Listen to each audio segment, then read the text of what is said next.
Inravio.com.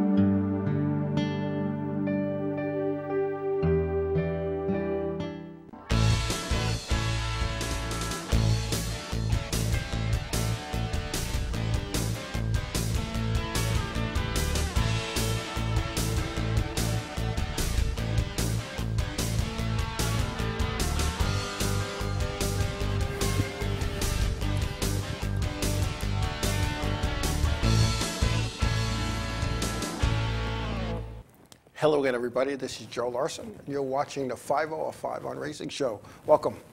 Welcome to another fun night of race talk. Got a lot to go over today. We're going to, Where Are They Now is Bobby Allison, the 1983 Monster Energy NASCAR Cup champion.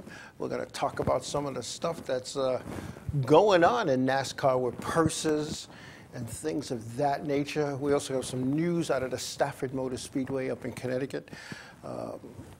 Something really special going up there. It's really nice. Well, actually, we just got the results from Martinsville. We'll talk about the snow up there, and we'll talk about some of the things going on in NASCAR all over. So anyway, welcome. We're going to start right away with Bobby Allison, our 1983 Monster Energy Cup champ.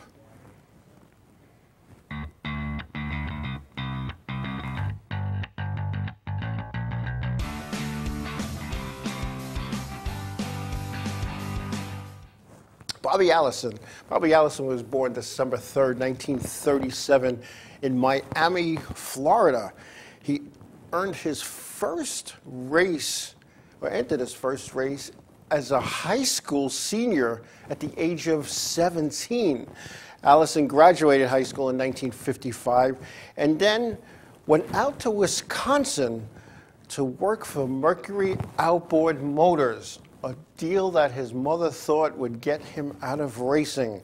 Allison's mother really felt that racing was not the thing for her son, and this was a good idea. It's boats, building boat motors. Well, as they would say, everything happens for a reason. The owner of Mercury Outboards was Carl Kiefenhofer, who just happened to own race cars.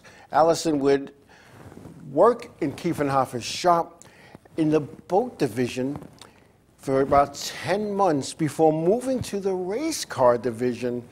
And Allison attended 19 cup races as a mechanic for this team and a few convertible races. Now, here's a guy that was into racing. His mom sends him out to Wisconsin, far, far from Florida, hoping he gets rid of that racing bug. Well, he didn't. He was so into it that he left Mercury Outboards and returned to Miami in 1956 and started his own race team. Allison's parents told him he could not race and live in their house at the same time. We've all had that. Our parents would say to us, you don't like the rules here, it's our way or go. And, well, he didn't want to find a place to live. So what Allison did is he had this way of making it happen. So Bobby Allison raced under an assumed name, Bob Sunderman. Well, he had a good enough finish to make the local papers. And on Sunday morning, his dad was reading the papers and saw that his son just had a good finish. The local newspapers showed the race winnings and pictures of the top drivers. His father was a very, very proud man and upset. And he told his son, legend has it, if you're gonna race, do it with honor and use your own name. Well, in 1959, Allison teamed up at Montgomery Speedway near Birmingham, Alabama. With him was his brother Donnie, his car owner Kenny Andrews, and Gil Hearn. Allison raced and finished 5th in that race, earning a whopping $400, which in 1959 was a lot of money. A handsome sum, as they said in the papers back then. Well, the brothers returned. They returned to Florida and convinced their friend, Red Farmer, to come to Alabama with them. This group saw immediate success and became known throughout the South as the Alabama Gang. In 1962, Allison won the national championships in what was called the Modified Special Division. In '65, Allison went full-time in the Cup Series known as the Grand National Series then, seeing his first Cup win in 1966 at the Oxford Plains Speedway in July of that year. Allison ran the Indy 500 twice, with his best finish being a 25th out of 33 cars, and that was in 1975. Allison won Daytona 3 times, 78, 82, and 88, finishing 1-2 with his son Davey. Allison was involved, however, in a horrific wreck at Talladega in May of '87. He went airborne and took out over 100 feet of the catch fence. The same event saw Bill Elliott set a one-lap speed record well over 212 miles an hour. NASCAR went to the drawing board right after that race and mandated smaller carburetors at super speedway events in order to slow the cars down. In 1988, Allison crashed on lap 1 of a race at the Pocono International Speedway in Pennsylvania, which almost killed him. In fact, Allison was DOA, dead on arrival, at the local hospital. However, the medical staff in the emergency room worked feverishly to keep him alive, and he was alive, but in a vegetative state.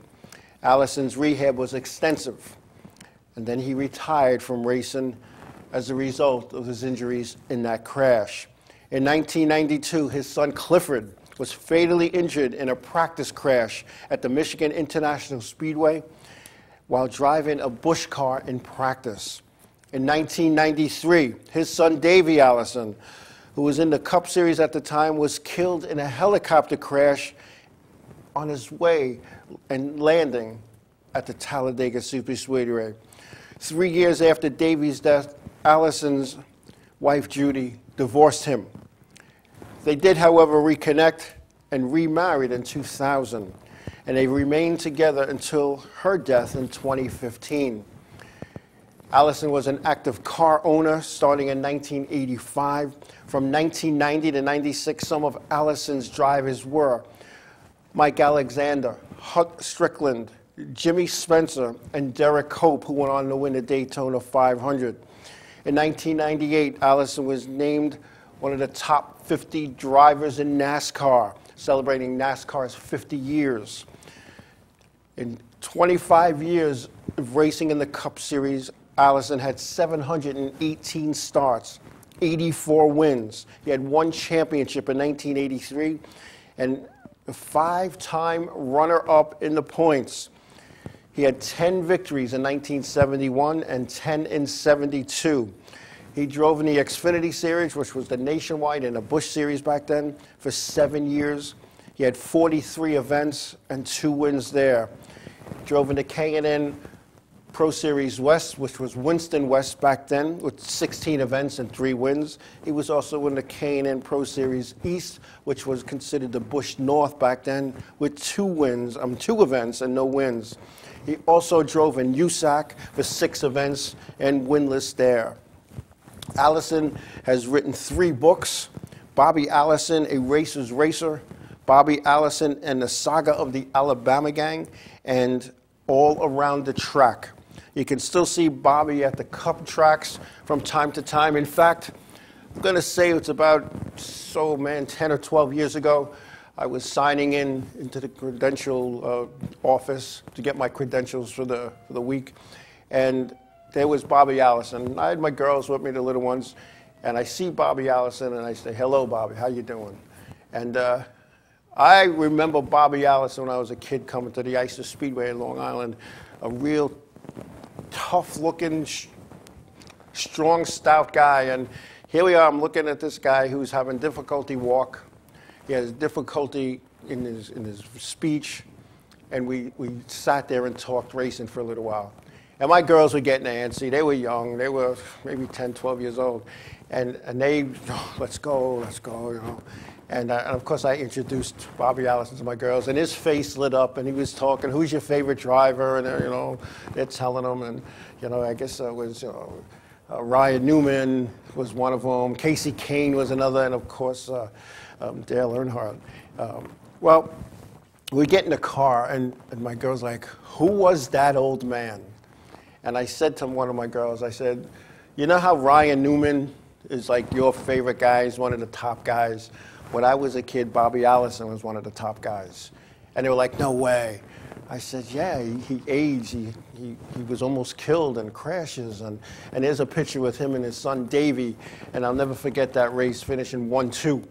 And the sad part of that race, if you could look back and say winning the Daytona 500 has a sad, you know, thing, it's that Bobby Allison does not remember that win. And after he went banging or flipping and crashing at Pocono, and the car came to a stop, he was hit again. And like I said earlier, he was DOA at the hospital. Now, you know, you get your bell rung like that, and you're going to forget stuff. And he does not remember a lot of his racing career. But I do. And I can remember Bobby Allison towed into Ister Speedway, I think it was 1967, with a beat up, when I say beat up, 65 Chevelle, I believe. And the car got wrecked like during the week at the last race. And it wasn't like today where you have these big fancy haulers and backup cars and, you know, fly somebody down to the shop and drive through the night to get back here. Bobby Allison was his own crew chief, his own crew, his own fabricator, his own engine builder. He didn't have the money that some of these people did in the earlier years, and in 1967, not a lot of the teams did, other than maybe Richard Petty. But he was the guy. Him and Petty would battle it out week after week, along with David Pearson. Well, Allison pulls in, and it's a day early, but he pulls into the pit area, and big old Bob O'Rourke knows who he is, and he had called ahead, and the first thing he asks is, where's the nearest junkyard? I need to get some parts. Bob O'Rourke sent him to the nearest junkyard, and off Bobby Allison went. And he worked for that whole day, that whole night, into the morning of race day. And he showed up in race and was competitive. But that's how it was in those days. And you look at that, that's just how it was. And you know, and there's a picture, that's the 1979 Daytona 500 first live flag-to-flag coverage in his battle with Cale Yarbrough. That's his brother Donnie on the left. And Donnie was battling Cale for the win, battling for the win. And, you know, they were beating and banging down that long backstretch, and Cale ends up sending Donnie into the wall. Bobby was mid-pack, and he sees his brother wrecked. So he's slowing down to make sure he's all right, and he sees the fight. He stops, he gets out, and there they are. And although NASCAR was embarrassed by this event, it turned out to be a blessing in disguise, because more people were watching this event that never really watched racing, because the Northeast was socked in with a snowstorm. And it kept getting replayed on the sports news, on ABC, NBC, CBS, of course, used it over and over. And it ended up being a good thing, because it got people to watch. And although they were supposedly fined and had all kinds of things done to them, suspensions and whatnot, the suspensions were never lived out. And the fines, according to one of Bobby Allison's books, was never really collected. So Bobby Allison, one of the guys from the old days and the old Alabama gang, when they'd roll in Donnie Allison, Bobby Allison, and then tagging along with Red Farmer, who was one of the first champions. And Bobby Allison, there he is. He's a NASCAR Hall of Fame member. And like I said, I've run into him many times. I've seen him in trade shows. And he tells some good stories about the good old days of racing and what it was like. Bobby Allison, if you ever see him at one of the tracks, go talk to him. I'll tell you what, you know, go talk to him, get a picture with him. You know, he doesn't have a lot left in life. He lost his boys, getting killed racing or going to a racetrack. He lost his wife. to cancer, and I hate to use the phrase, you know, a lonely old guy, but he goes to the races hoping somebody talks to him. So if you're ever at a racetrack, down south, up north, or wherever, and you see him walking around, don't be afraid to go up to him. He's one of the good guys. He's one of the guys that remembers where he came from and remembers you, the fan. It wouldn't have been possible to race and earn the monies that he earned if it wasn't for you, the fan. So say hello to him. And anyway, before we go for break, I just want to remind everybody to refresh the new chat box if you're having trouble. So just refresh it, and you'll be good to go. All right, we're going to take a break. We're going to come back, and we're going to talk about some of the stuff that's going on in racing when we come back.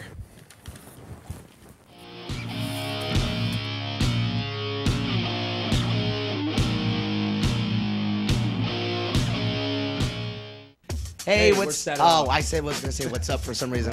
Hey, we're Set It Up, and you're watching the Inravio TV network.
Village Music Shop of Mastic.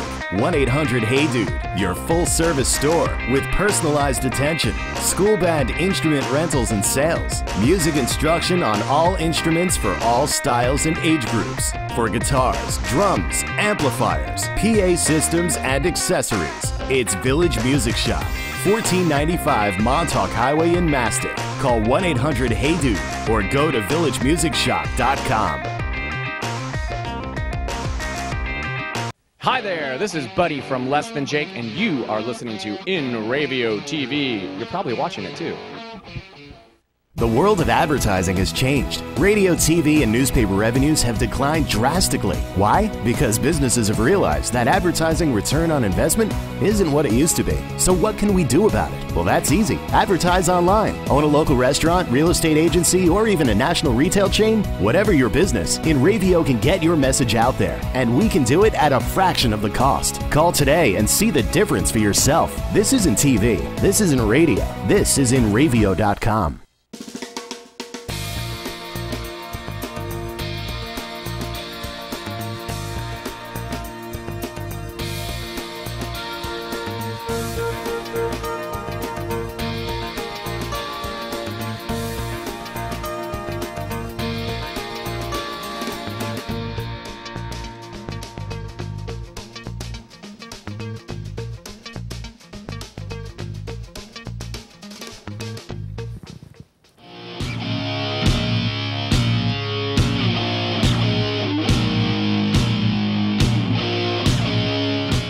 Hey, welcome back. Welcome back. Again, for those who are in the chat box, just refresh so you get the new version. Anyway, you know, a lot of people say these Cup guys, they don't remember where they came from.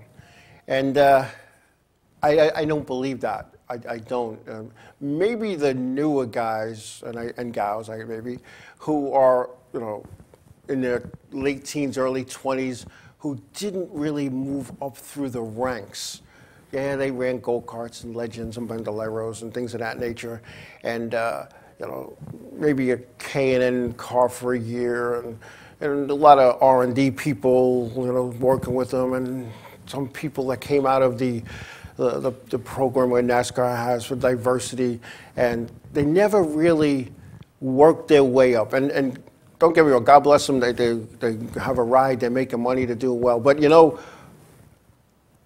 the older guys, the guys that have been doing this for 15, 20, 30 years, you know, they do remember where they came from. And I can remember Kyle Petty, and saying, you know, he grew up on bologna sandwiches because that's his mother would just take a loaf of bread and throw bologna on it and, you know, here you go, have a sandwich, you know.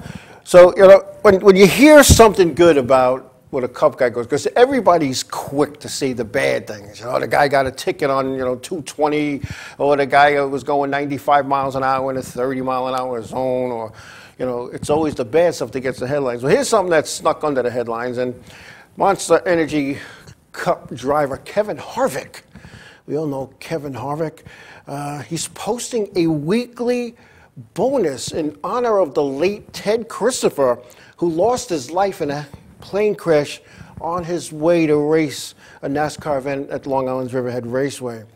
Harvick is posting a contingency bonus at Connecticut's Stafford Motor Speedway of $125 per event for the SK Modifieds that run at at Stafford weekly.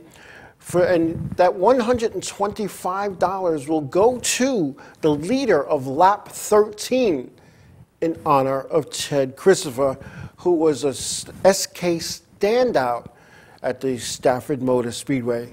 In addition, Kevin Harvick is putting up $125 each and every week in the SKs for the 13th place finisher.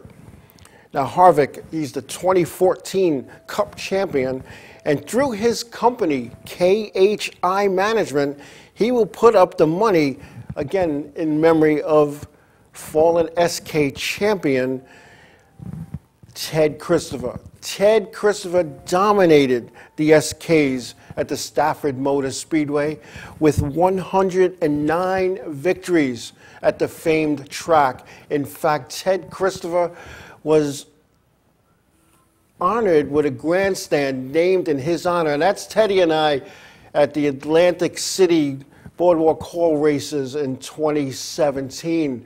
And I'll tell you what, I went in 2018, and I'm going to tell you, it was not the same. Yeah, those guys put on one hell of a show, and there's a lot of bumping and grinding, but there wasn't too many people who got put to the back of the pack and could still go out and win. And the announcer at the Thompson Speedway, Don Buckler, he did something at Teddy's services at the church, which what I tell you was every seat was taken. People were sitting like this. They were 3 and 4 deep along the sides, in the back, out the door. Well, Matt Buckler, he was in the last row. Now, Matt walks a little slow. And he walked up, and you're like, oh, come on, Matt, why'd you sit in the back? You know you got to talk. This is what I'm thinking. And he gets up to the altar, and he says, folks, in honor of Teddy, I wanted to see what it was like to go from the back to the front. That's the impact that this man had on people. And for Kevin Harvick, a Monster Energy NASCAR Cup champion, to take the time and put in the thought to do this means a lot, not only to the people at the Stafford Motor Speedway, but to race people and people who just don't even know about racing but heard about this. This is big. And yeah, we've lost a lot of guys in the modifieds, unfortunately. Richie Evans, Charlie Jazombach, John Blewett Jr. I'm John Blewett III, sorry about that. Tom Baldwin. You know, we lost people. It happens in our sport. It's an unfortunate thing. Not as often as you would think, with the tens of thousands of people racing week in and week out, not only across the U.S., Canada, Mexico, and Europe under the NASCAR banner. This is big, folks. And I'll tell you what, when I saw this, I wanted to reach out to Kevin Harvick. I just didn't. You know, he's going to get a call from, who's this guy? What show is he from? I never heard of him. Click. But I did send him an email to Kevin Harvick Incorporated, and I thanked him on behalf of all the short track racers that strap in each and every week to go racing. And some guys are doing it 4 times a week, 3 times a week. This is what we did, this is what we do. And I had said to somebody said to me a long time ago when I first did this, and I had a really bad crash, not as bad as the crash, but I had a pretty bad crash. I got my bell rung, got knocked out. And they said to me, like, I had a headache at work like all week, and I was walking slow, and they says, why do you do this? Aren't you afraid you're going to get hurt? And I says, let me tell you something. Have you heard of somebody getting hit by a car crossing the street? Oh, yeah. You afraid of crossing the street? No.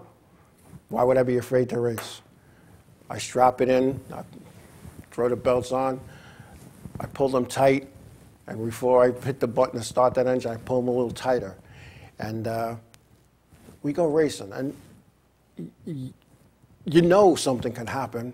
You're in tight confines, you're going fast, you're stopping, but you're going, you know, sometimes, you know, think about it, at 60 miles an hour, you're going 100 feet a second.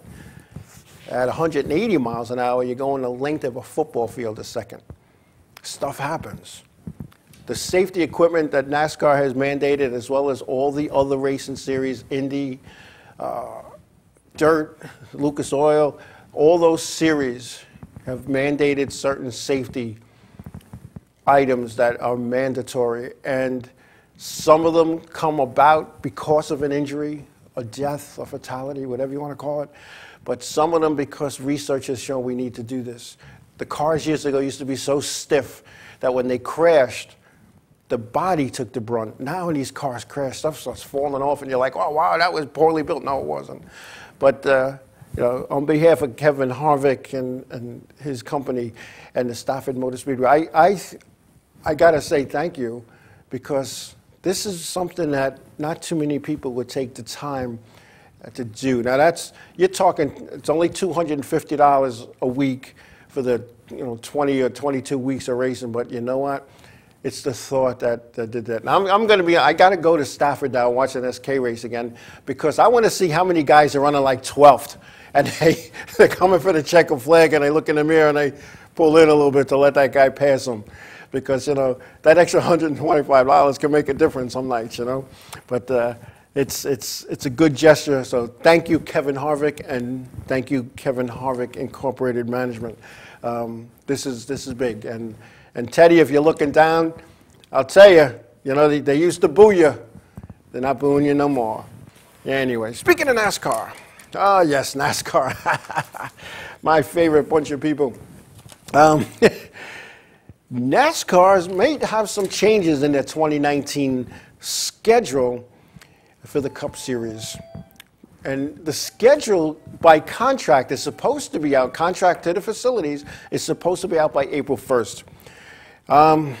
Well, we know we got the Charlotte Road Course this year, so that'll be on the schedule in 2019. But there's 24 tracks in which the Cup Series races at, and these tracks are primarily owned by 2 companies. International Speedway Corp, which owns 12 and is controlled by the France family, and Speedway Motorsports Incorporated, which is controlled by Bruton Smith and his family, and they own 9 racetracks. Indianapolis and Pocono are the only tracks owned by individuals or privately owned. Dover in Delaware is a publicly owned racetrack, and a holding company owns the track. I didn't know that.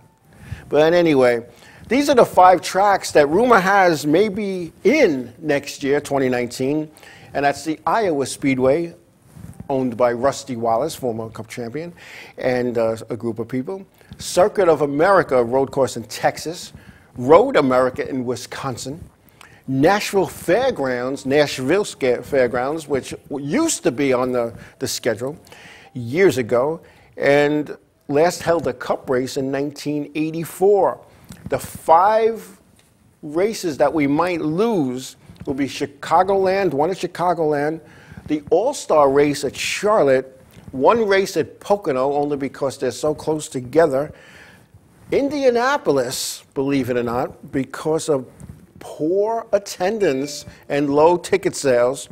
And Michigan, which only seats believe it or not, 60,000 people, although it's in the heart of Detroit, where they build Fords and GMs. So that's going to be interesting to see how that turns out in 2019. And that should be out by contract by this weekend.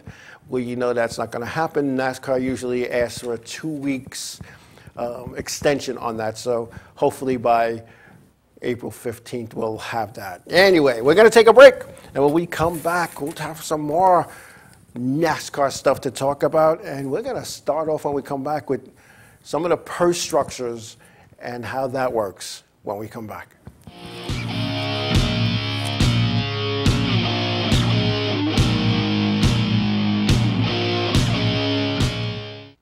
Hi, I'm Remington. I'm Emerson. And I'm Sebastian. We're Palais Royale, and you're watching Inravio TV. There we go. The world of advertising has changed. Radio, TV, and newspaper revenues have declined drastically. Why? Because businesses have realized that advertising return on investment isn't what it used to be. So what can we do about it? Well, that's easy. Advertise online. Own a local restaurant, real estate agency, or even a national retail chain? Whatever your business, Inravio can get your message out there, and we can do it at a fraction of the cost. Call today and see the difference for yourself. This isn't TV. This isn't radio. This is Inravio.com. Hey, this is Chris Les Jake, and if Inravio.com spots you at an event wearing this bracelet, they will give you $100. Village Music Shop of Mastic. 1-800-HEY-DUDE. Your full-service store with personalized attention, school band instrument rentals and sales, music instruction on all instruments for all styles and age groups, for guitars, drums, amplifiers, PA systems, and accessories. It's Village Music Shop. 1495 Montauk Highway in Mastic. Call 1-800-HEY-DUDE or go to villagemusicshop.com. Hi, this is Mike Jarecki from My Race News, and you're watching the Inravio TV network.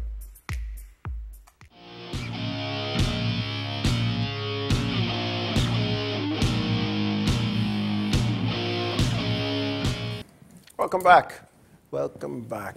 Anyway, you know, I remember years ago watching the Cup banquets and the nationwide banquets, the truck banquets, and before they'd announced a driver, they would say, and we have, you know, so-and-so, someone with earnings of $24,873,092. And they stopped doing that. They stopped publishing, for whatever reason, the monies won, and at year end, the money earned. And, you know, there's some reference sites online we can go and see a driver's career, and you see like the last 5 or 6 years, they don't show the money earned. They just stopped doing that for whatever reason. And I know part of it is because most of these drivers are on contract. They don't really earn that. That's the pay that goes to the owners, actually.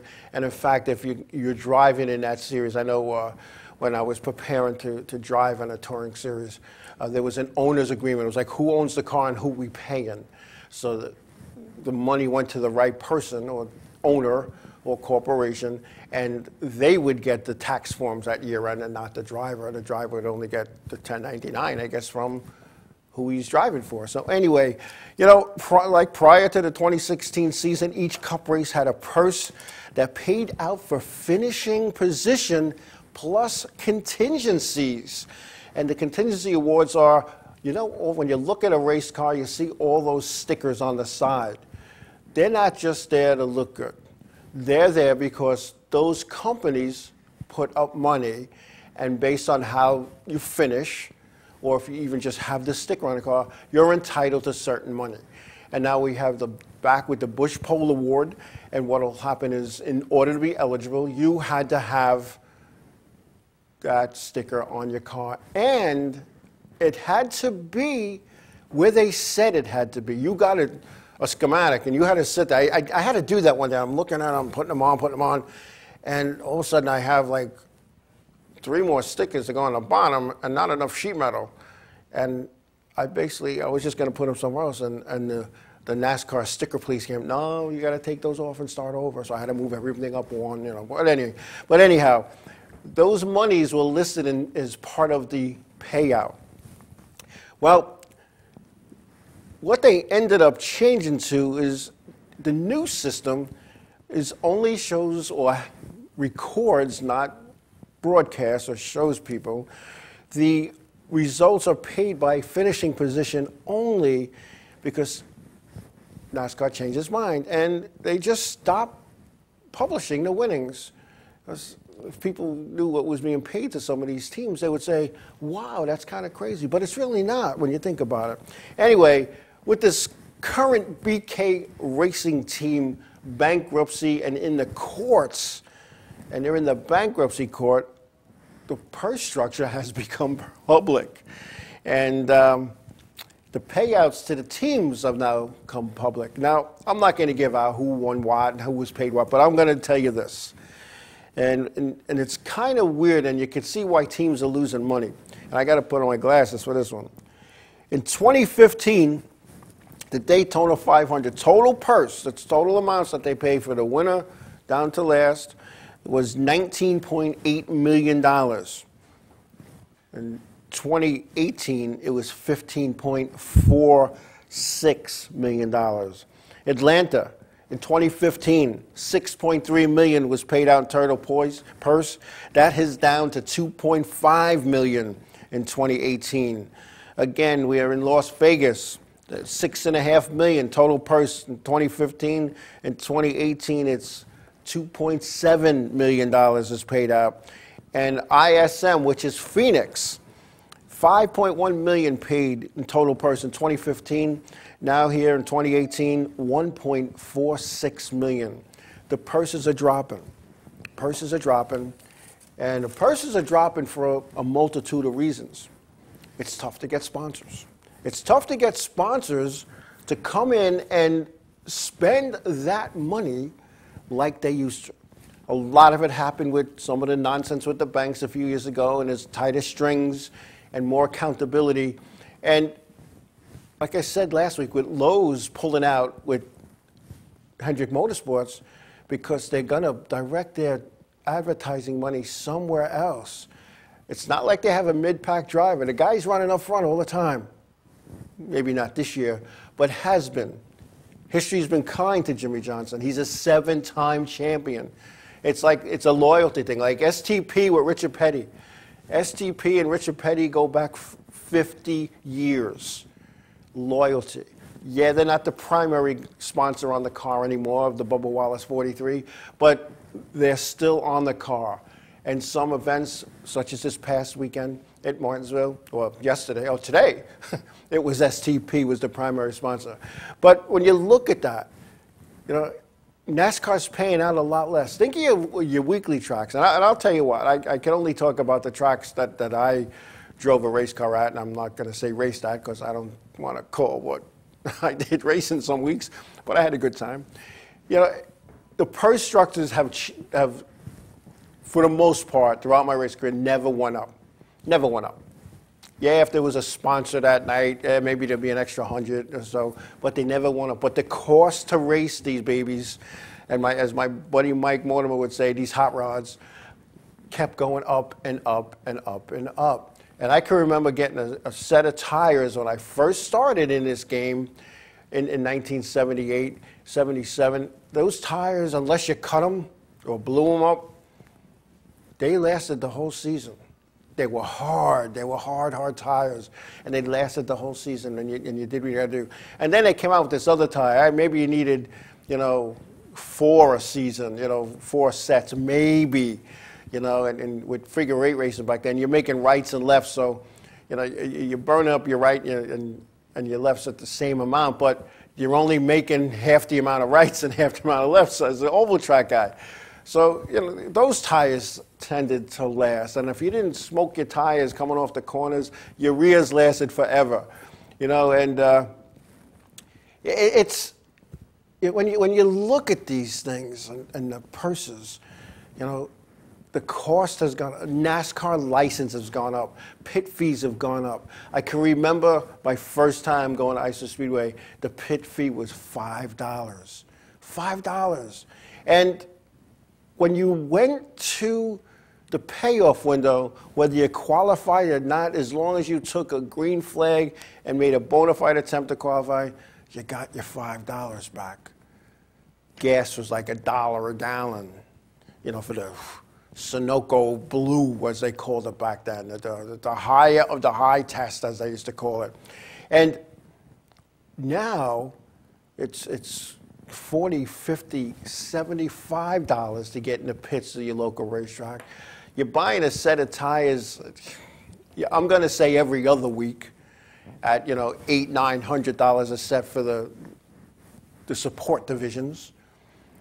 And you look back, and the purse is the same. Yeah, some places it's gone down, but that was always explained as, XYZ company was the sponsor, and they pulled out. And okay, that makes a lot of sense. That could happen. But when you see something like this, I mean, you're looking at some purses that dropped like 80%.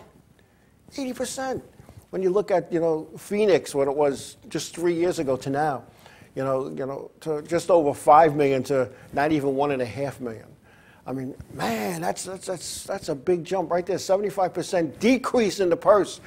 It didn't cost less to build these cars. It cost a heck of a lot more. Sponsors, think about it. Drivers years ago had one company on their fire suit. That was it. Yeah, they had a patch here and a patch here, maybe some patches on. Now it's like you got to read the fire suit. You got to read the fire suit, see what it says on it, who's the sponsors. So, there's some talk that, NASCAR has some problems. Yes, they do. There's some talk that NASCAR is for sale, and I'll tell you what, there's going to be you staunch people out there that are going to say, nah, they'll never sell NASCAR. You write a big enough check, this third generation is going to take the money and run, trust me. It happens in a lot of businesses where the grandfather scrimped and saved and ate bologna sandwiches to make it happen, and yet he's built an empire that was passed on to his son, who just made it bigger and better and signed lucrative TV contracts, to now the third generation who they sit in the boardroom while they're doing on the racetrack or walking through the garage talking to team owners. And that's big, and that's something that needs to change moving forward, because the sponsors need to talk to these people. The sponsor representatives need to talk to these higher-ups. And if they're not available, hey, wow, if I just put up like $40 million to sponsor a race team or a race, and the last time I saw these people was when I was with their lawyers signing the deal, I'm going to say, what do they care about? They just want my money. Schmooze me a little bit, rub my back, give me a hat, make me feel like I mean something. Otherwise, I'm not coming back.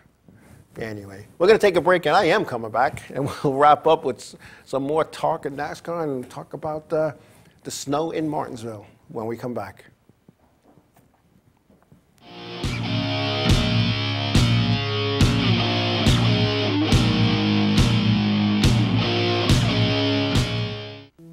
Hey guys, this is Jibs from Ocean's 8, Alaska, and you're watching Inravio TV Network. Hey, I'm Raul Panther. And I'm Commander B. Hawkins. And I'm Mark Well. We're some of the proto men. If we see you without this bracelet, you're punching the But if you have this bracelet from Inravio.com, you can win $100. Put one of these on, or else.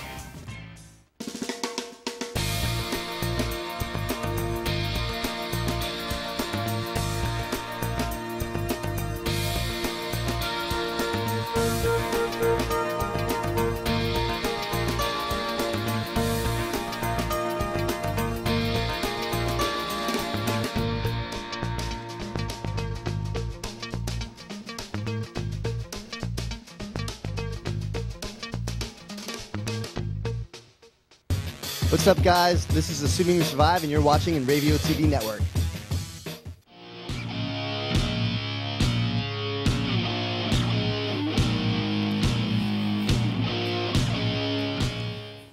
Welcome back, everybody, and I appreciate the feedback about the chat room, and my little mascot is making noises, and that's pretty cool.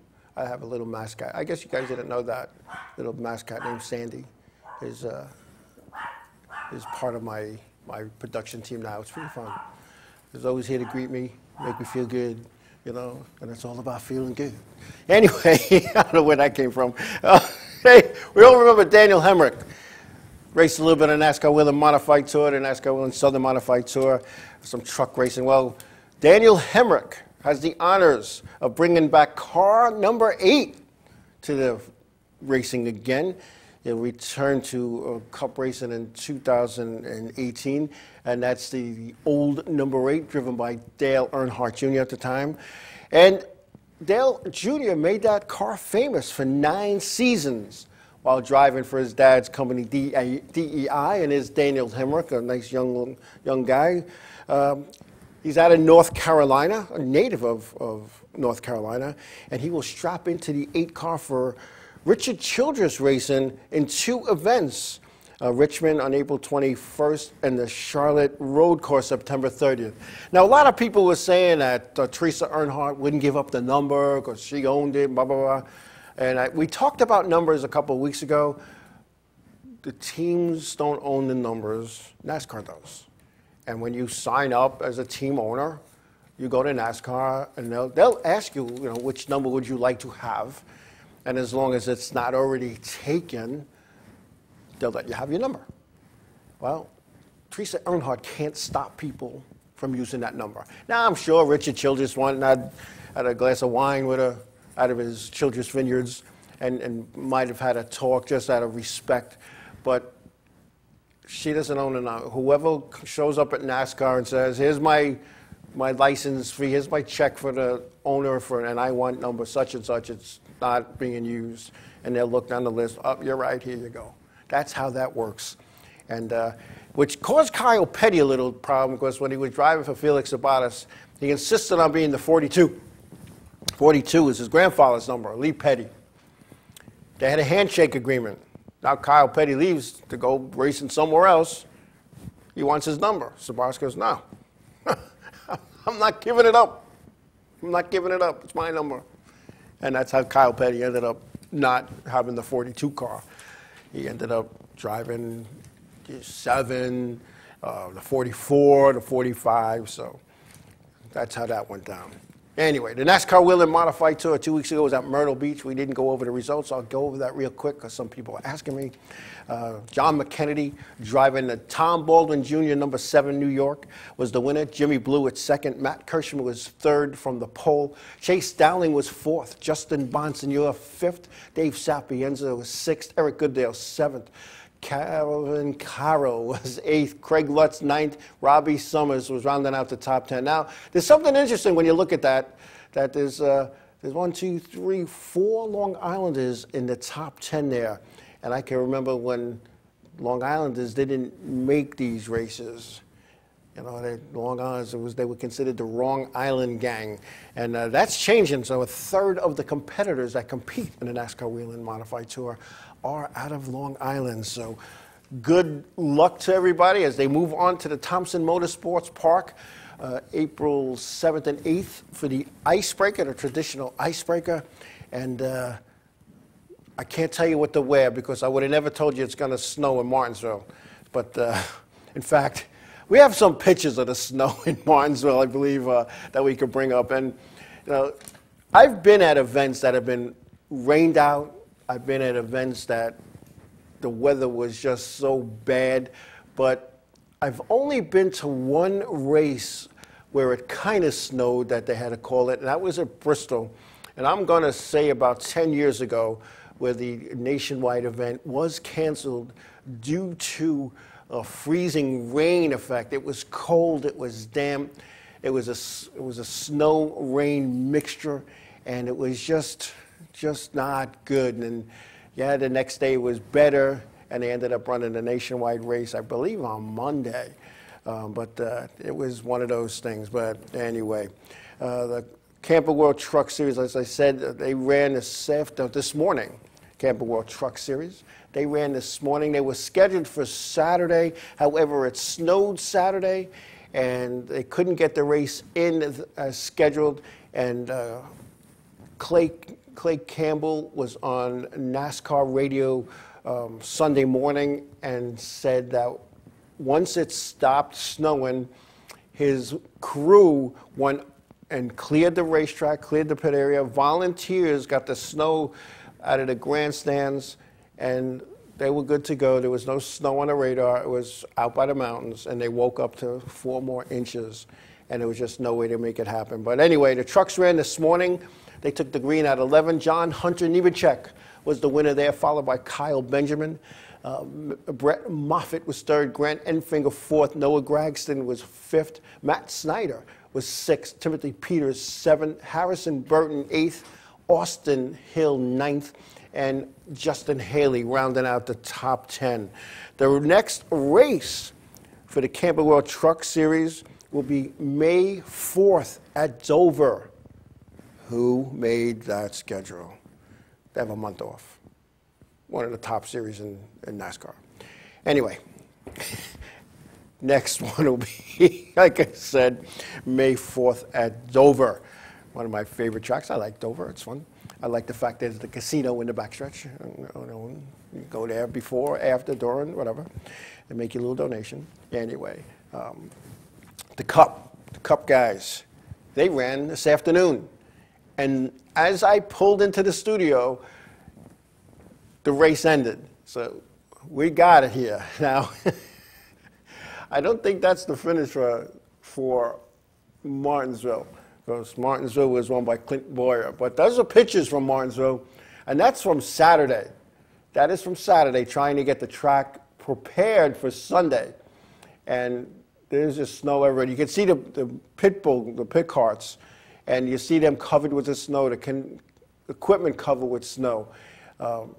People were trying to make it happen, and unfortunately more snow came. But anyway, Martinsville, the winner, Clint Boyer, followed by Kyle Busch. Ryan Blaney was third. Martin Truex Jr. fourth. Kevin Harvick fifth. Joey Logano was sixth. Alex Bowman seventh. A.J. Allmendinger eighth. Chase Elliott ninth. Brad Keselowski rounding out the top 10. The Xfinity cars, they will be at the Texas Motor Speedway on April 7th, as will the Cup cars. They will be there as well. There is no NASCAR racing this weekend, as the Easter holidays with Good Friday, Holy Saturday, and Easter Sunday this weekend. And so they have a week off to regroup, get their stuff ready to go to Texas. And I'll tell you what, it's, I look at the NASCAR schedule sometimes, and like I look at the truck schedule to have a month off. And I know I've talked about schedules, at least with the weekly tracks. I was never a believer in giving a division off. And then when you talk to some of these race motors, they go, well, I have a lot of divisions. I can't run 6 divisions every week, blah, blah, blah. And they have their reason. And I'm saying, why do you have 6 divisions? Why do you have 7 divisions, for that matter?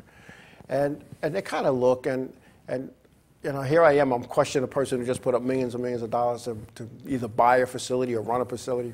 And when you look at that, take the casual race fan, the casual guy. The guy goes with his family a couple of times a year, doesn't look at the schedule.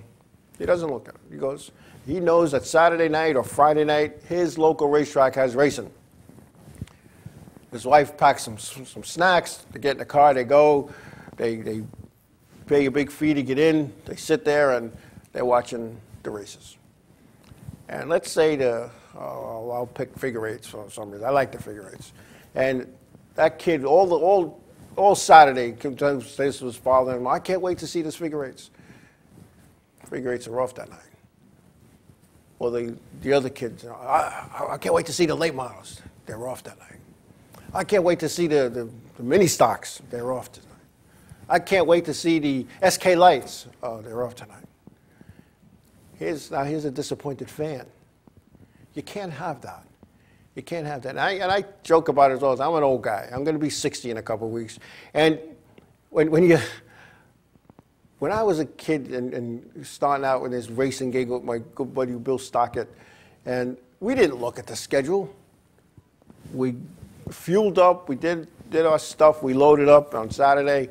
And we'd go racing. Shame on us if we were off that night, but we never were.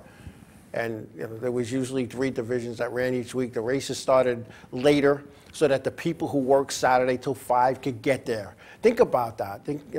And I'm not picking on a local track. I'm talking about across North America. The Saturday night, Friday night shows, they need to start later. They need to open. They need to close and end earlier. Start your program at 7, 7:30. Be done by 10, 10:30. I've been to some weekly tracks that can do that. I've been to some that struggle to do that. And sometimes it has to do with the drivers being like idiots. And, they're battling for 23rd. They're going to beat up everybody and wreck, and you have water and oil all over the racetrack, and it takes 15, 20 minutes to clean up. No, that shouldn't be. I've seen heat races where the handicapper and the head of official, guys, there's 10 cars in this heat. Everybody's in. Okay. Heat races, most races, don't pay anything. You don't get a trophy for winning your heat race. Yeah, I guess you get bragging rights for an hour until the feature starts. But they beat and wreck each other. So some of the problems with this is competitors that cause the delays and cause the length of the show and make it run late and all that kind of good stuff. But you know what? If you can't get the working man who's working on Saturday to go to races, what good is it? It's just how I feel about some of this stuff, and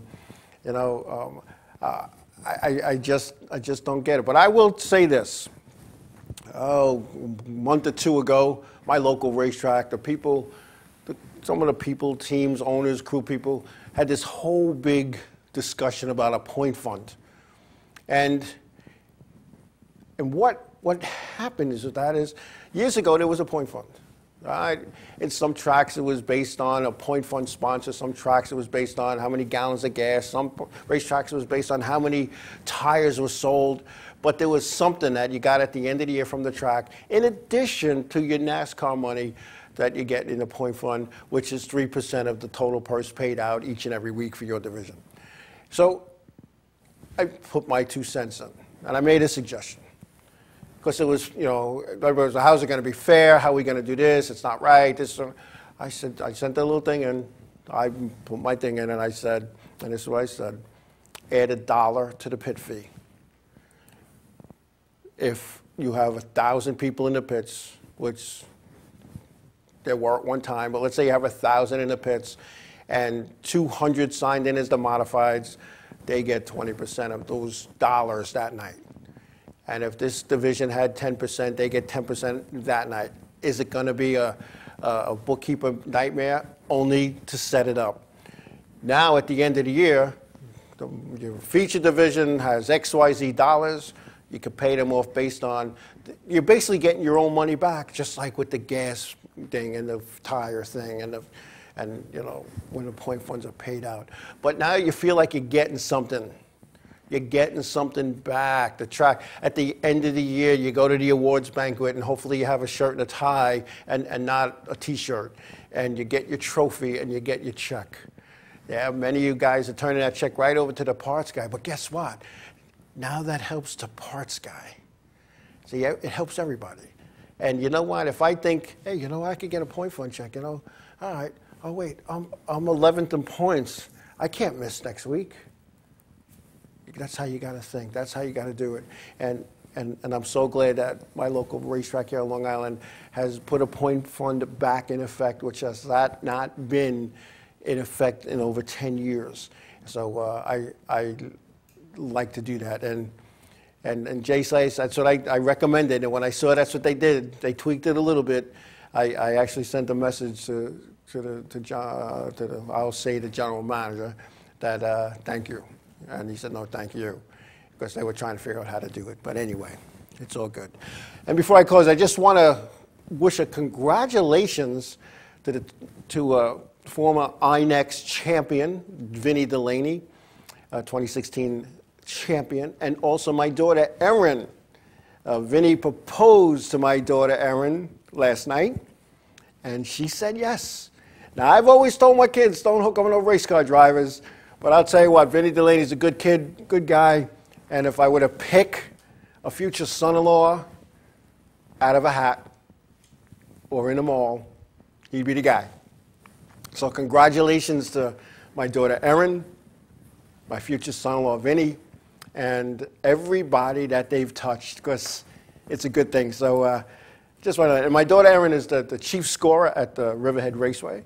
So I'm sure now that on some Sundays when Vinny thinks he's in the wrong spot on Sunday mornings, breakfast will be more interesting than it was, but it's all good. So congratulations. I love you guys, and I had to give you a shout out. Anyway, I want everybody to have a nice holiday season, whether it's Passover or Easter. I want everybody to enjoy that. Spend some family time if you can. And wherever your endeavors are going to bring you, if you're traveling to family this weekend, please be safe. Please be careful. Give somebody a hug. Tell them you love them. God bless you all, and we will see you all next week. Good night, everybody.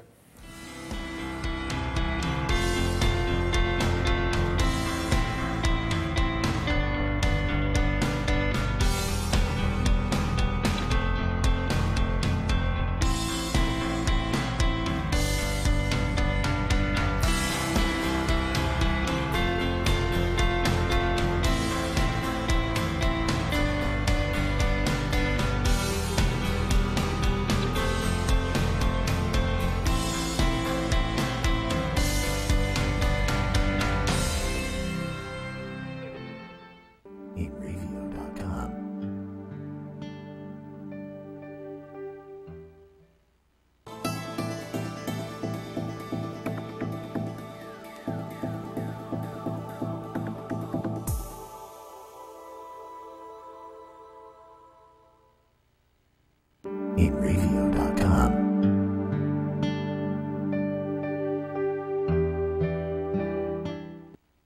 Inravio.com.